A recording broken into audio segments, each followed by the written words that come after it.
Resuming our daily coverage of world events, this is CNN 10. I'm Carl Azus, and Fridays are awesome. Geopolitics are at play in our first story. We've talked a lot about a planned summit between the leaders of the United States and North Korea.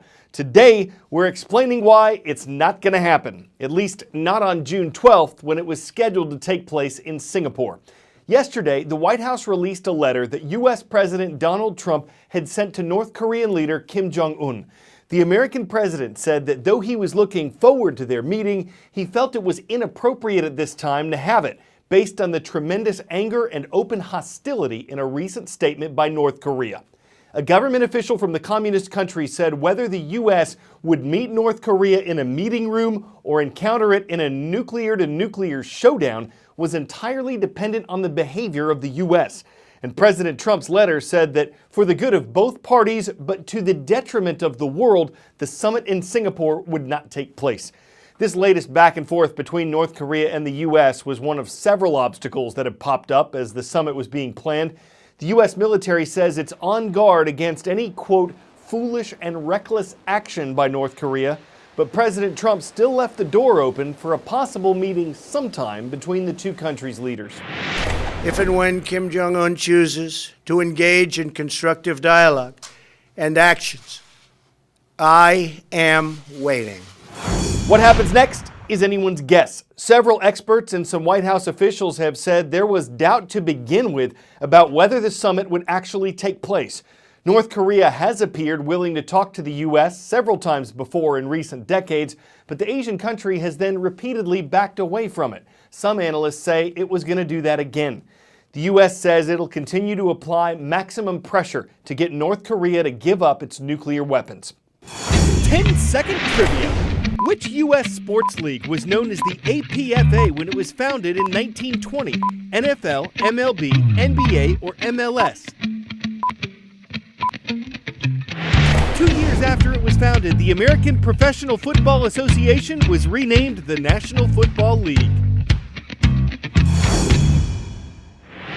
And 98 years later, that league is making a change to its rules concerning the U.S. national anthem. It's requiring players and other employees to stand for the Star-Spangled Banner or face fines. But if NFL employees don't want to do this, they can stay in the locker room until the anthem is over. And that's a change to a rule that used to require all players to be on the field for the anthem. This became an issue for the league back in 2016 when Colin Kaepernick, who was then a quarterback for the San Francisco 49ers, refused to stand for the anthem. At first he sat on the bench, then he kneeled. And he said he did it because he didn't want to honor a song or, quote, show pride in a flag for a country that oppresses black people or people of color. Some NFL players and athletes in other leagues joined Kaepernick in kneeling during the anthem. Most continued to stand.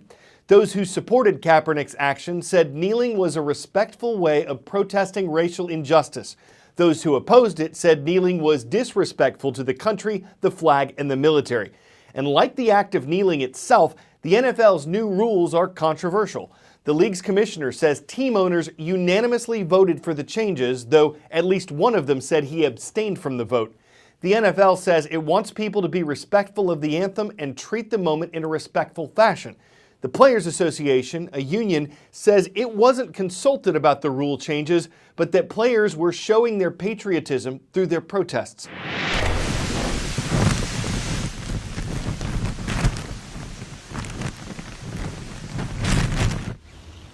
Here's Christine helping me today. They've been here since 1991. We're raising kids here. So here we are in my other neighbor's backyard. They have a massive crack system, and the house is literally falling into that crack system here.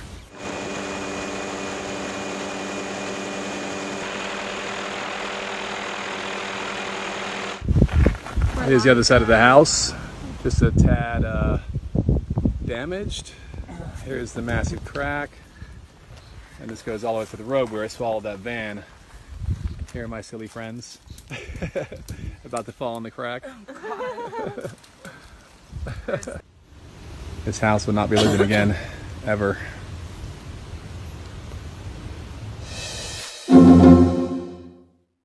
Like many world capitals, Paris has problems with traffic and pollution. But unlike many capitals, Paris has a river that runs through it. and one company's solution to the problems utilizes Paris's waterways. The Sea Bubble, which you're about to see, is a lightweight vehicle whose 2 electric engines are solar-powered. Each vehicle is estimated to cost around $33,000, and if they get off the ground, or water, they could change how Parisians and tourists get around. Is it a bird? Is it a plane? No, it's a sea bubble, and it's just landed in Paris.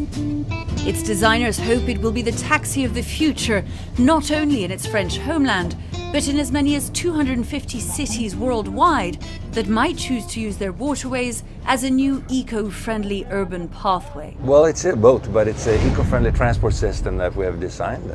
It's to try to help a little bit the situation that everybody's in traffic jam in the cities, in the polluted city, and try to get rid of a little bit of that. You leave no waves, there's no sound, and there's no pollution. They call it a flying water car, and the idea is only 2.5 years old. It was dreamt up by the team behind a catamaran that has been breaking sailing records thanks to its elevation out of the water. We're coming from dream into reality. We're a startup company, so when you start a startup company and then, hey, I had a great idea, this is how it's going to work, and everybody goes, cool, how? And then once you actually show it to them, then this is the next step right now, where we have to take this into how can we now deliver thousands of these boats around the world. As you can see, the Sea Bubble gives a fairly smooth ride. Now there are still so many obstacles for the people trying to get these out onto the rivers of the world. Things like the regulations that exist on the main waterways inside big cities. Things like finding operators to make them available commercially to a vast number of people. But the team believe that it can be done, and that this will soon provide you with a smooth ride from the Eiffel Tower that we've just left, taking you east down the Seine in a matter of minutes, thus avoiding the gridlock of Paris's streets in favor of the fluidity of its river. Melissa Bell, CNN, Paris.